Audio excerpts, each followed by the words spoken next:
भाइयों बहनों, आपने देखा होगा अभी यहां पर हम लोगों ने बड़े सैकड़ों करोड़ रुपए की परियोजनाओं का शिलान्यास और लोकार्पण किया है।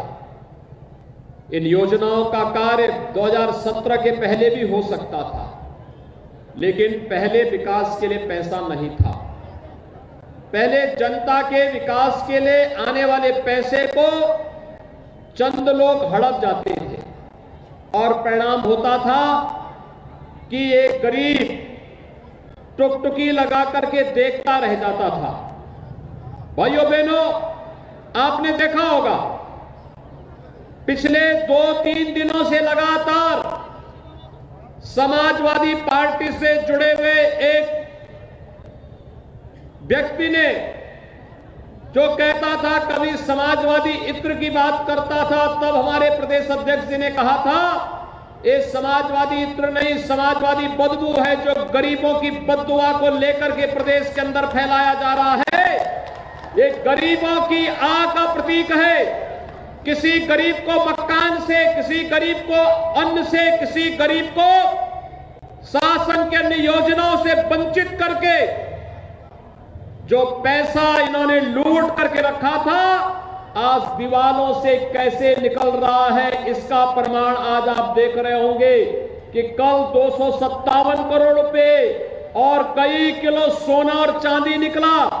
आज भी लगभग 100 करोड़ रुपए और कई किलो सोना और चांदी निकल रहा है। ये पैसा गरीब का पैसा है और गरीब का पैसा सत्ता के संरक्षण में कैसे लूटा जाता था, इसका प्रमाण भी है। और इसीलिए हमारी सरकार आने के पहले भारतीय जनता पार्टी ने 2017 में कहा था अपराध और अपराधियों के प्रति जीरो टॉलरेंस की नीति के तहत कार्य करेंगे। और भाइयों बहनों, ये जीरो टॉलरेंस की नीति का ही परिणाम है कि आज पेशेवर माफिया और अपराधियों की जमीनों को कब्जों से मुक्त करके उन पर गरीबों के लिए आवास बनाए जा रहे हैं। आखिर ये आवास इन गरीबों को पहले भी दिए जा सकते थे। 2017 के पहले भी उत्तर प्रदेश के गरीबों को प्रधानमंत्री आवास दिए जा सकते थे। पिछली सरकारों की रुचि नहीं थी। पिछली सरकारें तो गरीबों के लिए आने वाले आवास को स्वयं हड़प जाते थे। पिछली सरकारें गरीबों के लिए आने वाले शौचालय के पैसे को हड़प जाते थे। पिछली सरकारें अन्य योजना का खाद्यान्न हड़प जाती थी। पिछली सरकारें तो प्रदेश के अंदर अराजकता का प्रतीक बनकर के व्यापारियों की संपत्ति पर, गरीबों की संपत्ति पर उसी प्रकार से कब्जा करते थे जैसे श्री सिद्धार्थनाथ सिंह जी कह रहे थे कि एक पासी परिवार के 2 साल के बच्चे को एक माफिया फाड़ने की धमकी देता है कि अगर संपत्ति जबरन उस माफिया के नाम पर नहीं लिखाई तो 2 साल के मासूम बच्चे के साथ हम एक घटना करेंगे। इस प्रकार की धमकियां मिलती थी। पाल समाज की बच्ची के साथ इस प्रकार का दुर्व्यवहार होता था।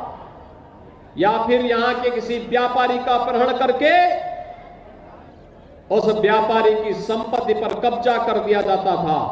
लेकिन आज मैं कह सकता हूं, उत्तर प्रदेश के अंदर किसी माफिया की हैसियत नहीं, किसी गरीब की, किसी व्यापारी की, किसी कमजोर की संपत्ति पर कब्जा कर सके। और अगर उसने किसी कालखंड में किसी सार्वजनिक संपत्ति पर कब्जा किया है तो उस अवैध कमाई पर अब सरकार का बुलडोजर चल रहा है और उस संपत्ति को कब्जे से मुक्त करा करके उस संपत्ति को फिर से गरीबों को देने के लिए आवास बनाए जा रहे हैं।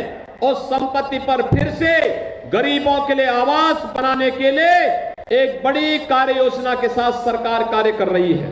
पिछली सरकारें इस पैसे को अपना घर बनने में और अपना घर बनाने में खर्च करती थी। हमारी सरकार आई, हमने इस पैसे को एक एक गरीब को मकान देने में लगाया और आज आप देख सकते हैं 43 लाख गरीबों का एक एक आवास बन गया। पहले शौचालय के नाम पर पैसा आता था और शौचालय के नाम पर आने वाला पैसा गरीब के घर में शौचालय बनाने के लिए नहीं उस पैसे का दुरुपयोग कहां होता था? ऐसे ही जो आज दीवालों से नोट निकल रहे हैं, ये गरीबों के लिए आने वाली योजनाओं का नोट है।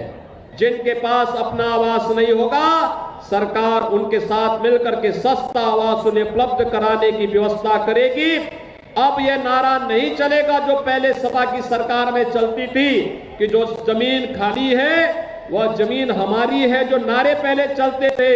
अब जो माफिया किसी गरीब की, किसी सार्वजनिक संपत्ति पर, किसी व्यापारी की संपत्ति पर कब्जा किया होगा, तो वह संपत्ति सरकार वापस लेकर के उस गरीब को वापस करेगी, उस व्यापारी को वापस करेगी, सरकारी संपत्ति वापस होगी और सरकारी संपत्ति पर गरीबों के लिए आवास इसी प्रकार से बनाने की कार्रवाई को आगे बढ़ाया जाएगा।